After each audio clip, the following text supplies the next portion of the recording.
ಶಾಲೆ ತನಿಸಂದ್ರ ಇಲ್ಲಿ ಹಲವಾರು ರೀತಿಯ ಹಗರಣಗಳು ನಡೀತಿದೆ. ಯಾವ ರೀತಿಯ ಹಗರಣಗಳು ನಡೀತಿದೆ ಅಂದರೆ, ಅದೊಂದು ನೋಂದಾಯಿತ ಸೊಸೈಟಿ ಹೆಸರಿನಲ್ಲಿ ಒಂದು ರಿಜಿಸ್ಟ್ರೇಷನ್ ಮಾಡಿಕೊಂಡು ಅವರು ಶಾಲೆ ರಿಜಿಸ್ಟ್ರೇಷನ್ ಮಾಡಿಕೊಂಡು ಮದರಸ ನಡೆಸ್ತಾರೆ.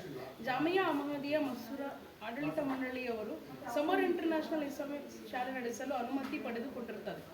ಆದರೆ ಅವರು ಅನುಮತಿ ಕೋರಲು ಜಾಮಿಯಾ ಮೊಹಮ್ಮದಿಯಾ ಎಜುಕೇಷನಲ್ ಸೊಸೈಟಿ ಎಂಬ ಒಂದು ಸೊಸೈಟಿ ಹೆಸರಿನಲ್ಲಿ ತಮ್ಮ ಸಂಸ್ಥೆಯನ್ನು ನಮೂದಿಸಿರುತ್ತಾರೆ.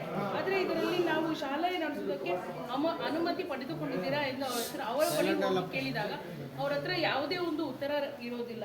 ಮತ್ತು ಜಾಮಿಯಾ ಮೊಹಮ್ಮದಿಯಾ ಎಜುಕೇಷನಲ್ ಸೊಸೈಟಿ ನೋಂದಾಯಿತ ಎಜುಕೇಷನ್ ಸೊಸೈಟಿಯೇ ಎಂದು ನಾವು ಪರಿಶೀಲನೆ ಮಾಡಿದಾಗ ನಮಗೆ ತಿಳಿದ ವಿಚಾರ ಏನೆಂದರೆ, ಇದು ನೋಂದಾಯಿತ ಸೊಸೈಟಿ ಅಲ್ಲ.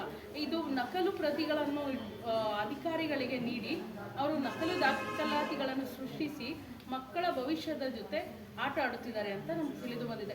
ಈ ವಿಚಾರವಾಗಿ ಈ ದಿನ ನಾವು ಪತ್ರಿಕಾಗೋಷ್ಠಿಯನ್ನು ಹಮ್ಮಿಕೊಂಡಿದ್ದೀವಿ.